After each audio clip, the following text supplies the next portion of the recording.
ॐ बुद्धिदात्री नमो नित्यं सरस्वत्यै नमो नमः।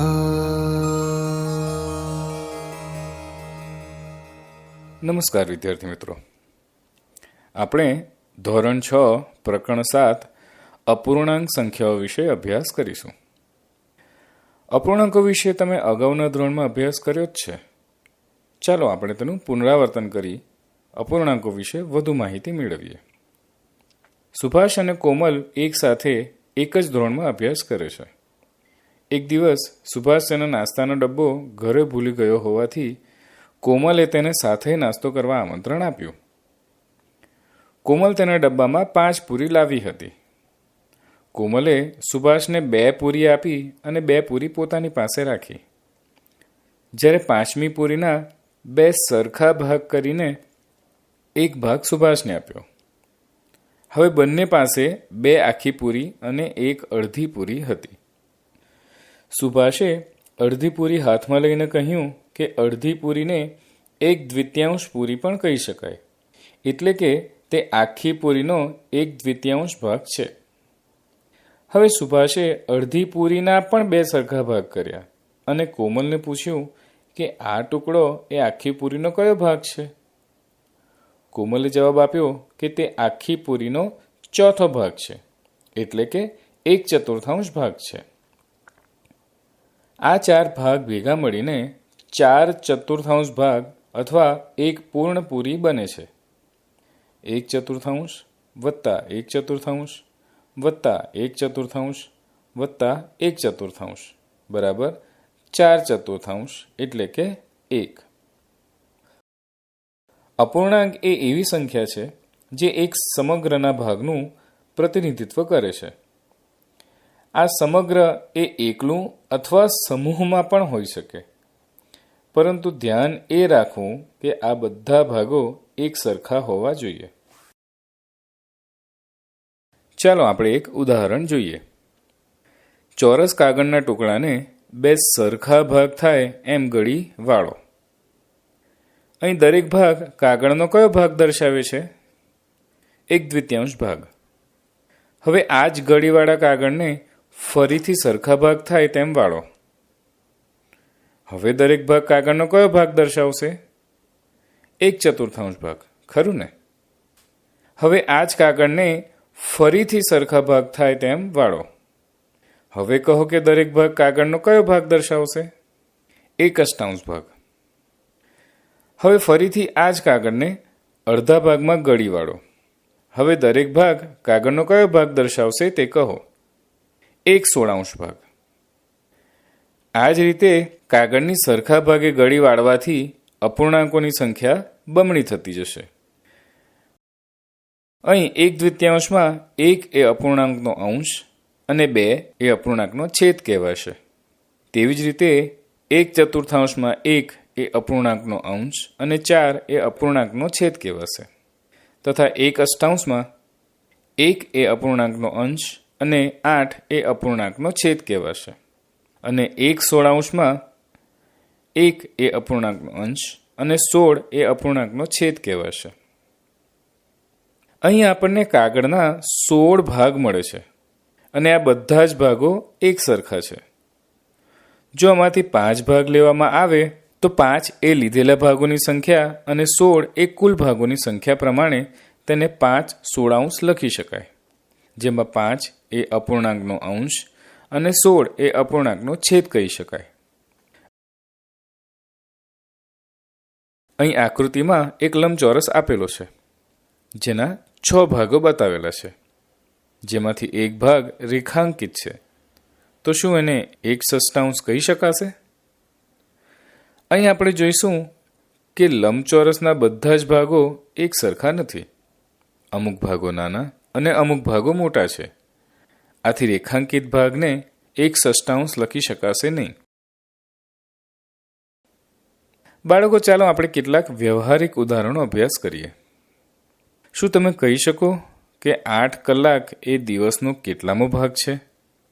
તમે જાણો જ છો કે એક દિવસ બરાબર 24 કલાક, એટલે કે એક દિવસના 24 સમાન ભાગ પાડવામાં આવે અને તેમાંથી 8 ભાગ લેવામાં આવે તો તેને 8/24 લખી શકાય.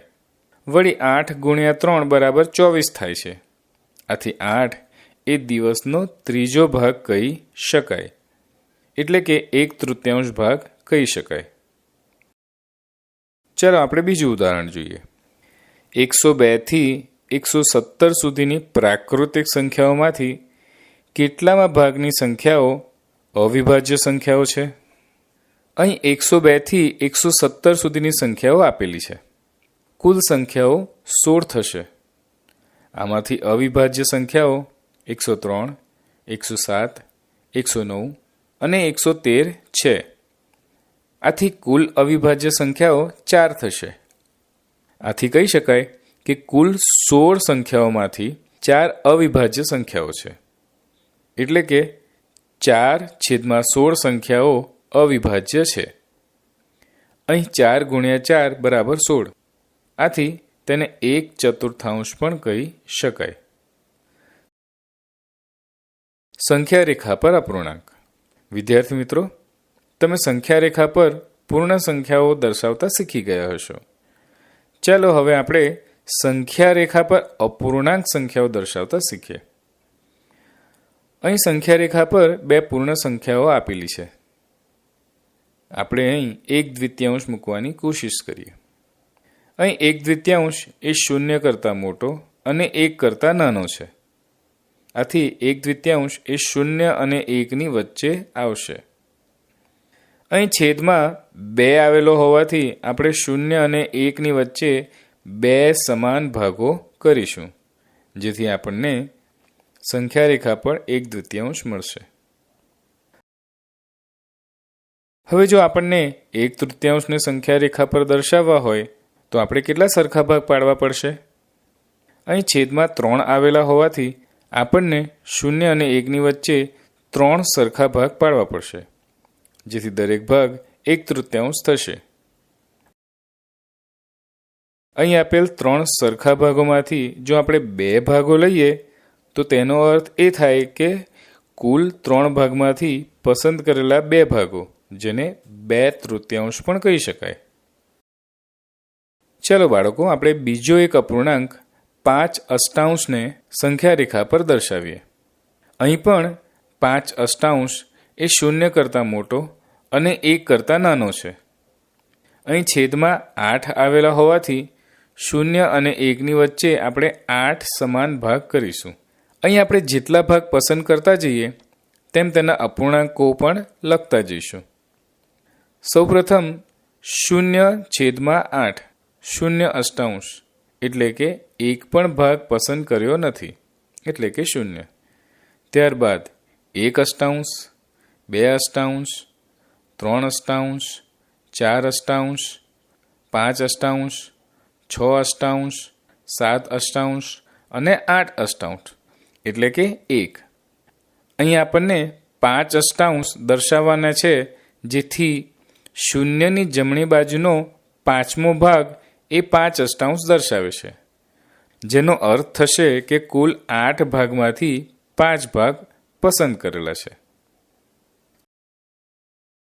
તો બાળકો, હવે તમે જાતે જ આપેલ અપૂર્ણાંકોને સંખ્યા રેખા પર દર્શાવવા પ્રયત્ન કરો. શુદ્ધ અને અશુદ્ધ અપૂર્ણાંકો. અહીં આપેલ બધા જ અપૂર્ણાંકો 1 થી નાના છે, જેને આપણે શુદ્ધ અપૂર્ણાંકો તરીકે પણ ઓળખી શકીએ. અહીં શુદ્ધ અપૂર્ણાંક એ સમગ્ર ભાગનું પ્રતિનિધિત્વ કરે છે, જ્યાં છેદમાં આવેલી સંખ્યા એ કુલ ભાગો દર્શાવે છે અને અંશમાં આવેલી સંખ્યા એ પસંદ કરેલા ભાગો અથવા તો લીધેલા ભાગોની સંખ્યા દર્શાવે છે. આથી કહી શકાય કે જે અપૂર્ણાંકમાં અંશની સંખ્યા છેદની સંખ્યા કરતાં નાની હોય તો તેને શુદ્ધ અપૂર્ણાંક કહી શકાય. વિદ્યાર્થી મિત્રો, ચાલો આપણે ચોકલેટના ઉદાહરણ દ્વારા સમજવાનો પ્રયત્ન કરીએ. ધ્વનિએ ચોકલેટના 4 સરખા ભાગમાંથી એક ભાગ ખાધો, તો ધ્વનિએ કેટલી ચોકલેટ ખાધી કહેવાય? 1/4. તીર્થે ચોકલેટના 4 સરખા ભાગમાંથી 2 ભાગ ખાધા, તો તીર્થે કેટલી ચોકલેટ ખાધી કહેવાય? 2/4 એટલે કે 1/2. જો નીલ આવી જ ચોકલેટના 4 સરખા ભાગમાંથી 3 ભાગ ખાય તો નીલે 3/4 ચોકલેટ ખાધી કહેવાશે, ખરું ને? જાહ્નવી આ 4 સરખા ભાગમાંથી 4 ભાગ ખાય તો તેણે 4/4 એટલે કે 1 આખી ચોકલેટ ખાધી કહેવાય. શુભમે આવી જ એક ચોકલેટના 4 ભાગ અને બીજી એક ચોકલેટના 4 ભાગમાંથી 1 ભાગ ખાધો. આથી તેણે કેટલી ચોકલેટ ખાધી કહેવાય? 5/4. બાળકો, તમને થશે કે ખરેખર તો આ 8 ભાગ થયા, જેમાંથી 5 ભાગ શુભમે ખાધા. પરંતુ અહીં ચોકલેટ 1 નથી, જેના 1 સરખા ભાગ છે. અહીં ચોકલેટ 2 છે, જેના 4 સમાન ભાગ છે.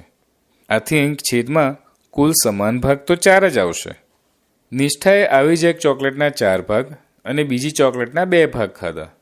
તો તેણે કેટલી ચોકલેટ ખાધી કહેવાશે? તેણે 6/4 ભાગની ચોકલેટ ખાધી કહેવાશે. શિવમ જો આવી જ ચોકલેટના 10 ભાગ ખાય તો એણે કેટલી ચોકલેટ ખાધી કહેવાશે? 10/4. યાત્રી જો આવી જ ચોકલેટના 12 ભાગ ખાય તો એણે કેટલી ચોકલેટ ખાધી કહેવાશે? 12/4 એટલે કે 3. બાળકો, આ બધા જ ઉદાહરણોના જવાબ આ કોષ્ટકમાં લીધેલા છે. આ કોષ્ટક મુજબ એક આખી કરતાં ઓછી ચોકલેટ કોણે કોણે ખાધી છે? ધ્વનિ, તીર્થ અને નીલે. આ કોષ્ટક મુજબ એક આખી કરતાં વધારે ચોકલેટ કોણે ખાધી છે? જેમાં આખી ચોકલેટનો કોઈ ભાગ રહી ગયો હોય તેવા બાળકો છે શુભમ, નિષ્ઠા અને શિવમ. હવે એવા કેટલા બાળકો છે જેમણે ખાધેલી ચોકલેટમાંથી એક પણ ભાગ બાકી નથી? તો તેવા બાળકો છે જાહ્નવી અને યાત્રી. આ કોષ્ટક મુજબ આપણને 3 પ્રકારની સંખ્યા મળે છે. કોષ્ટકમાં ડાબી બાજુએ જોતા આપણને જાણવા મળે છે કે તેમાં અંશ એ છેદ કરતાં નાનો છે. આથી તે બધી જ સંખ્યા 1 કરતાં નાની છે, જેને શુદ્ધ અપૂર્ણાંક કહે છે. કોષ્ટકમાં જમણી બાજુએ જોતા આપણને જાણવા મળે છે કે તેમાં અંશ એ છેદ કરતાં મોટો છે. આથી તે બધી સંખ્યા 1 કરતાં મોટી છે, જેને અશુદ્ધ અપૂર્ણાંક કહે છે. જ્યારે કોષ્ટકમાં વચ્ચે જોતા આપણને 4/4 અને 12/4 સંખ્યા મળે છે, એટલે કે 1 અને 3 મળે છે, જે પૂર્ણાંક સંખ્યાઓ છે અને તે કોઈ અપૂર્ણાંક નથી. આપણે શુભમનું ઉદાહરણ ફરીથી જોઈએ. શુભમે એક ચોકલેટના 4 ભાગ અને તેવી જ બીજી ચોકલેટના 4 ભાગમાંથી 1 ભાગ ખાધો. આથી તેણે 5/4 ચોકલેટ ખાધી કહેવાય. ચાલો આપણે તે સમજીએ. શુભમે એક ચોકલેટના 4 ભાગમાંથી બધા જ ભાગ ખાઈ ગયો. આથી તેણે ખાધેલ પ્રથમ ચોકલેટ 4/4 લખી શકાય. તથા બીજી એવી જ ચોકલેટના 4 ભાગમાંથી 1 ભાગ ખાધો. આથી તેણે ખાધેલ બીજી ચોકલેટ 1/4 લખી શકાય. આથી 4/4 વત્તા 1/4 બરાબર 1 વત્તા 1/4. આથી એમ કહી શકાય કે શુભમે એક આખી ચોકલેટ અને બીજી 1/4 ચોકલેટ ખાધી, જેને 1 પૂર્ણાંક 1/4 પણ લખી શકાય. અહીં આપણને પૂર્ણાંક સંખ્યા 1 અને શુદ્ધ અપૂર્ણાંક સંખ્યા 1/4 મળે છે. આ જ પ્રમાણે જો શિવમનું ઉદાહરણ જોવામાં આવે તો તેણે આવી જ ચોકલેટના 10 ભાગ ખાધા, જેથી તેણે 10/4 ચોકલેટ ખાધી કહેવાય. જેને આપણે કહી શકીએ કે પ્રથમ ચોકલેટના 4 ભાગમાંથી 4 ભાગ એટલે કે 4/4, બીજી ચોકલેટના પણ 4 ભાગમાંથી 4 ભાગ એટલે કે 4/4 અને ત્રીજી ચોકલેટના 4 ભાગમાંથી 2 ભાગ એટલે કે 2/4 ચોકલેટ ખાધી. આથી 4/4 વત્તા 4/4 વત્તા 2/4 એટલે કે 1 આખી ચોકલેટ વત્તા 1 આખી ચોકલેટ વત્તા 2/4 ચોકલેટ એટલે કે 1/2 ચોકલેટ. જેથી તેણે ખાધેલ ચોકલેટને 2 પૂર્ણાંક 1/2 પણ લખી શકાય. અહીં પૂર્ણાંક સંખ્યા 2 અને શુદ્ધ અપૂર્ણાંક 1/2 બંને આવેલા છે. આથી પૂર્ણાંક અને અપૂર્ણાંકના સરવાળાથી બનતી સંખ્યાને મિશ્ર સંખ્યા કહે છે. આપણને શુભમ અને શિવમના ઉદાહરણો પરથી 2 અશુદ્ધ સંખ્યાઓ મળી. ચાલો આપણે શીખીએ કે અશુદ્ધ અપૂર્ણાંકને મિશ્ર સંખ્યામાં કેવી રીતે રૂપાંતર કરી શકાય. અહીં 5/4 મિશ્ર સંખ્યામાં રૂપાંતરણ કરવા માટે આપણે 5/4 કરવું પડે. અહીં આપણને 1 એ ભાગફળ તરીકે અને 1 એ શેષ તરીકે મળશે. ભાગાકાર કરતાં મળતું ભાગફળ એ પૂર્ણાંક સંખ્યા થશે, જ્યારે જે શેષ વધે છે તે શુદ્ધ અપૂર્ણાંકનો અંશ થશે, તથા ભાજક એટલે કે 4 એ શુદ્ધ અપૂર્ણાંકનો છેદ થશે. આથી કહી શકાય કે 5/4 બરાબર 1.1/4. હવે 10/4 ને આપણે મિશ્ર સંખ્યામાં રૂપાંતર કરીશું, જેથી આપણને મળશે 2.2/4 એટલે કે 2.1/2. આપણને શુભમ અને શિવમના ઉદાહરણો પરથી 2 અશુદ્ધ અપૂર્ણાંક સંખ્યાઓ મળી, 5/4 અને 10/4, જેને આપણે મિશ્ર સંખ્યામાં ફેરવતા 1.1/4 અને 2.1/2 મળે છે. ચાલો આપણે બીજા એક અશુદ્ધ અપૂર્ણાંકને મિશ્ર સંખ્યામાં ફેરવીએ. 81/11. અહીં આપણને ભાગફળ 7 મળશે અને શેષ મળશે 4. આથી આપણી મિશ્ર સંખ્યા થશે 7.411. બાળકો, આ રીતે આપણે અશુદ્ધ અપૂર્ણાંકને મિશ્ર સંખ્યામાં ફેરવી શકીએ. ચાલો હવે આપણે મિશ્ર સંખ્યામાંથી અશુદ્ધ અપૂર્ણાંકમાં રૂપાંતર કરીએ. 1.4 ને અશુદ્ધ અપૂર્ણાંકમાં ફેરવો. અહીં 1 એ પૂર્ણાંક સંખ્યા છે, જ્યારે 4/5 એ શુદ્ધ અપૂર્ણાંક છે. આ શુદ્ધ અપૂર્ણાંકના છેદના અંકને આપણે પૂર્ણાંક સંખ્યાના અંશ અને છેદ સાથે ગુણીશું, જેથી થશે 5/5 વત્તા 4/5 બરાબર 5 વત્તા 4/5 બરાબર 9/5. આથી આપણને અશુદ્ધ અપૂર્ણાંક મળશે 9/5. મિશ્ર સંખ્યાને અશુદ્ધ અપૂર્ણાંકમાં બીજી રીતે પણ ફેરવી શકાય. અહીં 1.4 પૂર્ણાંક અને છેદના ગુણાકારને અંશ સાથે ઉમેરવામાં આવે, તેથી અશુદ્ધ અપૂર્ણાંક મળશે. અહીં પૂર્ણાંક 1, છેદ 5 અને અંશ 4 છે. આથી પૂર્ણાંક ગુણ્યા છેદ વત્તા અંશ છેદમાં છેદ, એટલે કે 1/5 વત્તા 4/5 બરાબર 5 વત્તા 4/5 બરાબર 9/5 મળશે. સામાન્ય રીતે મિશ્ર સંખ્યાને અશુદ્ધ અપૂર્ણાંકમાં ફેરવવા માટે બીજી રીતનો વધુ ઉપયોગ થાય છે. આથી આપણે બીજી રીતનો જ ઉપયોગ કરીશું. ચાલો બાળકો, આપણે આ જ રીતે બીજી મિશ્ર સંખ્યાને અશુદ્ધ અપૂર્ણાંકમાં ફેરવીએ. 5.3/17. અહીં પણ આપણે પૂર્ણાંક સંખ્યાને છેદ સાથે ગુણીશું, જેને આપણે અંશ સાથે સરવાળો કરીશું તથા છેદમાં 17 જ રાખીશું. આ પ્રમાણે 5x17 વત્તા 3/17 એટલે કે 85 વત્તા 3/17 બરાબર 88/17, જે અશુદ્ધ અપૂર્ણાંક છે.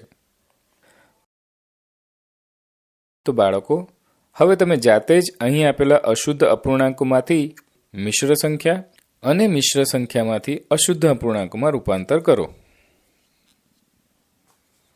તો બાળકો, હવે આ અશુદ્ધ અપૂર્ણાંકોને આપણે સંખ્યા રેખા પર નિરૂપણ કરતા શીખીશું. 7/4 ને સંખ્યા રેખા પર દર્શાવો. 7/4 અપૂર્ણાંકનું સંખ્યા રેખા પર નિરૂપણ કરવા માટે આપણે 2 પૂર્ણાંક સંખ્યાઓ વચ્ચે છેદ જેટલા ભાગ પાડીશું. અહીં છેદ 4 છે. આથી સંખ્યા રેખા પર આપણે 2 પૂર્ણાંક સંખ્યાઓ વચ્ચે 4 સમાન ભાગ પાડીશું. હવે અંશ જેટલા ભાગ આપણે શૂન્યની જમણી તરફ લઈ જઈશું. અહીં અંશમાં 7 છે અને 2 પૂર્ણાંક સંખ્યાઓ વચ્ચે ભાગ 4 જ છે. આથી 0 થી 7 ભાગ જમણી તરફ જતાં આપણને 7/4 એ 1 અને 2 ની વચ્ચે મળશે. અહીં આપણે જો 7/4 મિશ્ર સંખ્યામાં રૂપાંતર કરીએ તો આપણને મળશે 1.3/4, એટલે આ સંખ્યા 1 કરતાં મોટી અને 2 કરતાં નાની છે તેમ જાણી શકાય. તો 1.3/4 ને સંખ્યા રેખા પર દર્શાવવા માટે આપણે 1 અને 2ની વચ્ચે છેદ જેટલા એટલે કે 4 સરખા ભાગ પાડીશું, જેમાંથી ત્રીજા ભાગનું બિંદુ એ 1.3/4 ભાગ થશે. તો બાળકો, હવે તમે જાતે અહીં આપેલ સંખ્યાઓને સંખ્યા રેખા પર દર્શાવો.